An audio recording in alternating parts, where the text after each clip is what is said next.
Hello, I'm Amanda Walker. Russia says Ukraine launched an unprecedented drone attack on and around St Petersburg. The governor of the city urged residents to stay indoors for the first time since the war began. Russian officials say more than 140 drones were shot down over the surrounding region, while the Defense Ministry says 380 drones were intercepted across western and southern Russia. President Zelensky released this video on Saturday saying Ukrainian drones flew around 1,000 kilometers to Russia's St Petersburg region, targeting arsenals and a naval base. He also said an oil depot in Russia's Krasnodar region was hit, calling the attacks a just response to Russian attacks.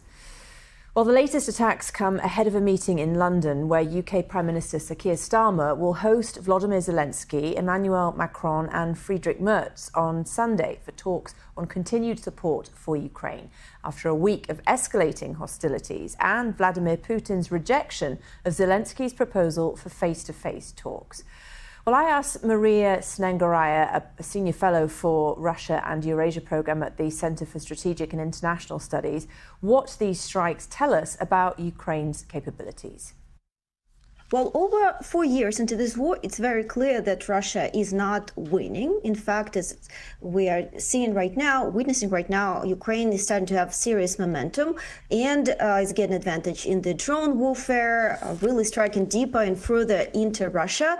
Right now, we're seeing the second time in the last month, that Russia is actually in disarray as a result of Ukrainian strikes. Putin really had to beg Zelensky before to allow Russia to run its Victory Day parade. Now, against the backdrop of St Petersburg Economic Forum, we see the same pattern where Ukraine is very actively dominating the picture, the image, hitting into St Petersburg. There's also systematic logistics blockade where Ukraine is having successes. And for the first time since 2023, Ukraine is starting to regain more ground than it's losing, while Russia's manpower losses are quite pronounced. So we definitely see the balance in this war gradually tilting in Ukraine's favor. It's unclear how long it will last, but it's certainly making a strong impression on the world. You can no longer say that Zelensky has no cards. Yeah, and what political effect do you think these strikes have had? What's the conversation within the Kremlin walls?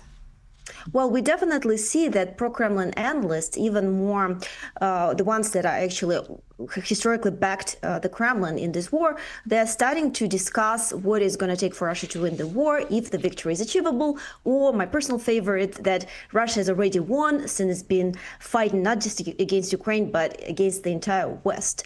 So clearly the debate is taking place, but unfortunately, as we've seen repeatedly, it's Vladimir Putin who ultimately has the last decision to make, and he consistently is reluctant to seriously negotiate.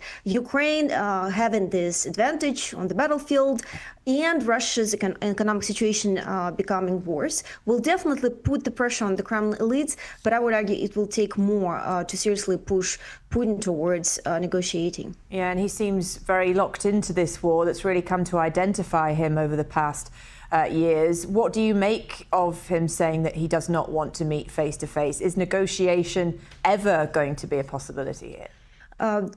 One should definitely remain hopeful. Eventually, wars end in negotiations one way or another. Unfortunately, this one is not going to end anytime soon.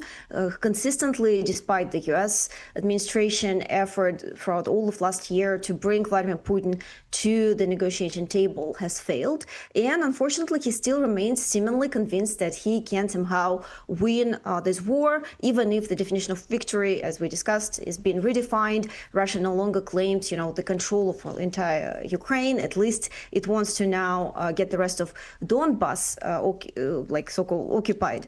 But it's not happening for the Kremlin anytime soon. However, the situation in Russia is not yet abysmal enough to again push the Kremlin to the negotiation table. So perhaps more economic pressure, more sanctions, and more successful long-range Ukraine strikes into Russian territory are likely to keep pushing Russia in their direction. Yeah, and what retaliation, Maria, do you think we should expect from Russia now? Well, unfortunately, we've seen that when Ukraine is successfully hitting Russian military objects, Russia retaliates against Ukraine's citizens.